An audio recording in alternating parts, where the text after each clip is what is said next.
বিসমিল্লাহির রহমানির রহিম। আসসালামু আলাইকুম, welcome to my new blog jam blog. Jam blog কী কারণে বললাম, দেখুন রাস্তার মধ্যে কি জ্যাম পড়েছে। তো জ্যামে বসে থাকার অনুভূতিটা কীরকম একটু বলে যাবেন প্লিজ, দয়া করে। আপনাদের কীরকম লাগে জ্যামে বসে থাকতে? আমরা খানপুর যাব খাবার খেতে।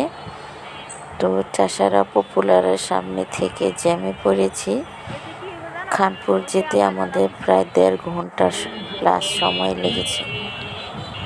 এত জ্যামে বসেছিলাম যে খেতে যাব, সেই খাবার এনার্জিটি চলে গেছে। একবার ভেবেছিলাম চলে যাবো, আজকে আর খেতে যাব না। এত জ্যামে কি বসে থাকা যায়? আধা ঘন্টার রাস্তা যদি 1.5 ঘন্টা প্লাস লাগে, কি করব? জ্যামে বসে থেকে চলে গেলাম। তো খুবই বিরক্তকর লেগেছে। খাবার আনন্দটা, মজাটাই চলে গেছে। কেন এত জ্যাম হয় বুঝি না। মানুষের এত ভোগান্তি, আমাদের এত জ্যামে ভোগান্তি আর সহ্য হয় না। তারপরে গিয়ে খাবার খেয়েছি, আলহামদুলিল্লাহ খুব মজা করে, ভালো হয়েছে। কিন্তু জ্যামে এনার্জি লস্ট করে দিয়েছে।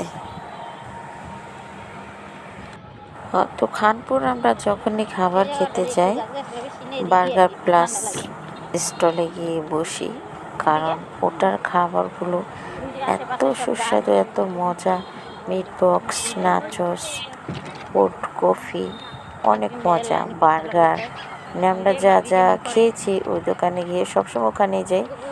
আমরা রেগুলার কাস্টমার হয়ে গেছি ওখানকার। স্পেশালভাবে বানিয়ে দেয়, সবাইকে স্পেশালভাবে বানিয়ে দেয়। খাবারগুলো অনেক মজা, আলহামদুলিল্লাহ। খেয়ে পুরো তৃপ্তি মিটে যায়। আপনারা চাইলে এই বার্গার প্লাসে খেতে পারেন, দেখবেন অবশ্যই আপনাদেরও ভালো লাগবে। Burger plus. আজকের জন্য পর্যন্ত, আল্লাহ হাফেজ।